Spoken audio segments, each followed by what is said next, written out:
I'll show you how to install this backup camera on a Toyota Tundra.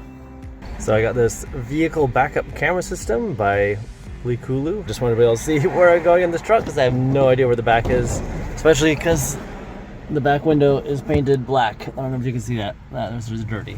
So let's see what's in here. I think it's like $55 or something, and it's this 4-inch monitor and a camera that goes over the license plate, which seems like a steal. It's got the little monitor, there's the camera, and then here's all the fun wiring. It's a little suction cup to hold the monitor, and power from the cigarette lighters, or the DC sockets, and then here's some little wire connectors. So we'll see how to do this. So I got this all hooked up. So this power cable, the camera, and the monitor are plugged into here and into that cigarette lighter. I'm just gonna turn on the car. All right, that's on. We have a camera view already. You can hook it up so that you can turn it on and off with that power button down there.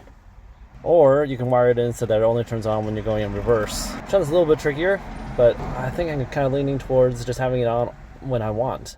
So the first thing I'm gonna do is just put this little camera here on top of the license plate. There are nice little slots here so that you can adjust the height. Let's see if it hits. But of course, if the camera were tilted up, it would knock it down each time. So I think I will have to bring it down. First step is I'll just run this power cable. Not quite sure what that is. I thought that might actually be a manufacturing error, but it's in the instruction manual and I haven't seen yet what it says it's for. Put it through there. And let's see where it goes. Just comes out there. So we'll just need to find a nice route to run the wires all the way up forward. So the next step is to figure out how to get from there under here. Best thing will be to take this off. Well, there's this little cool plastic rivet thing.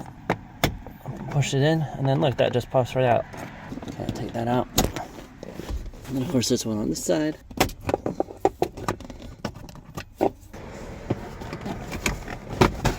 Okay, there's a big box of stuff right there.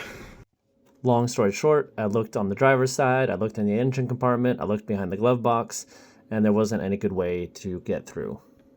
I think I've determined that the best way to get from the display there is I'm gonna run the wire here underneath this flooring. I come down along here, and then I'm gonna go through that right there, and that goes to there. And once I'm there, I can just run along the chassis to the back.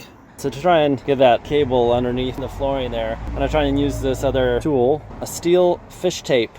So I wasn't having any luck trying to get the cable snake to go this way. I feel like this will be easier this way. So pushing it in from there worked. I just had to lift up a bit there, and there you can see the end of the snake. Now I'm just gonna use some electrical tape and tape that up. That should be good enough. And I'll just pull that leg on through. There we go. Just need to lift it a bit with my other hand and not hold the camera. So before I try and push it down though, I'm gonna go unwrap the tape from underneath. My goodness. Let's see if I can.